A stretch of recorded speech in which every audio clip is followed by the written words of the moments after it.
So I chose Understanding Society for my PhD because it's a fantastic data set for my research topic. Firstly, and most importantly for me, the household design of Understanding Society allows me to explore children's feelings and experiences directly, because 10 to 15-year-olds take part in the study themselves, but also to build up a rich and detailed picture of what life is like for them by also combining their self-reported data with information about the households in which they live and the adults with whom they live. And then secondly, because Understanding Society is a large study that's representative of the UK population, I can be confident that what children in the study think and feel about their lives reflects the whole range of experiences of children from different backgrounds and different parts of the country. And thirdly, Understanding Society is longitudinal, so I'm able to observe changes in children's lives over time and better understand why these are occurring. So I followed quite an unconventional journey to doing a PhD at ISER. After I graduated from university the first time round, I actually spent 15 years in the voluntary sector, first at UNICEF and then at the Children's Society for about 13 years. And there I was working on a number of primary research projects with children and families.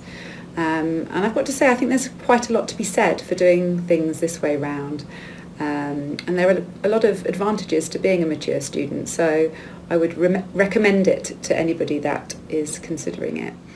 And at the Children's Society, I was hugely fortunate to be involved in a couple of major quantitative and qualitative research projects, including a qualitative longitudinal study of childhood poverty with the University of Bath, and also a programme of research on children's subjective well-being with the University of York, that's given rise to a series of Good Childhood reports and has made quite a splash in the media every year since it's been going. And in fact, one of the main recurring sort of features in these Good Childhood reports is a look at the Understanding Society measures of children's subjective well-being. Because Understanding Society has been asking children about their well-being for the past 10 years. And before that, the British Household Panel was collecting similar information for about 15 years. And that means that there is this time series of 25 years worth of data for these measures.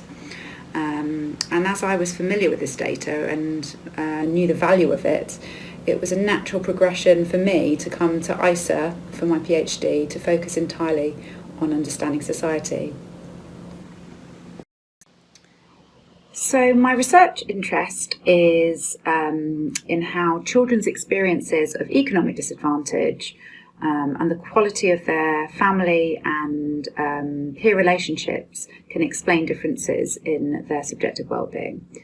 And because of all of the qualitative research that I've done with children, I've got a particular interest in exploring themes that have emerged from that qualitative research and exploring those ideas in large quantitative data sets, such as Understanding Society.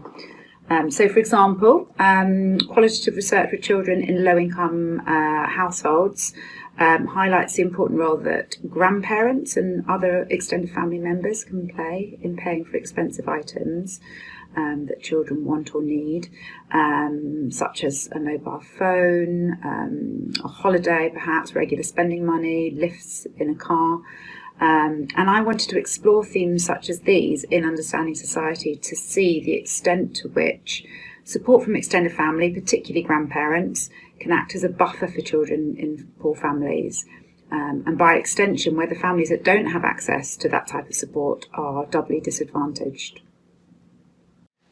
In terms of whether I faced any challenges during my PhD, I won't lie, the pandemic has been a particularly tricky time for a working parent like myself, because it's quite hard to balance all the demands of my time and make sure that I'm able to devote enough time to my studies and my children.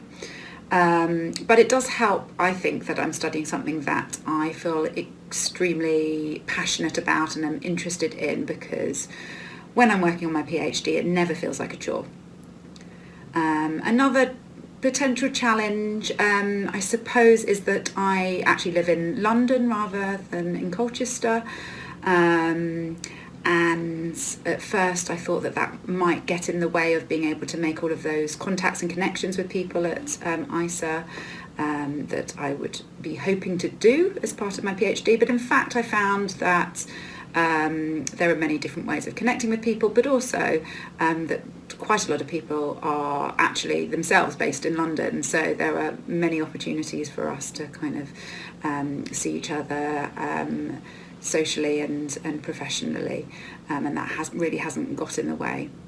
In terms of the opportunities that have arisen by being at ISER, I've had the chance to work alongside researchers who are carrying out world-leading research in their fields, much of it using understanding society.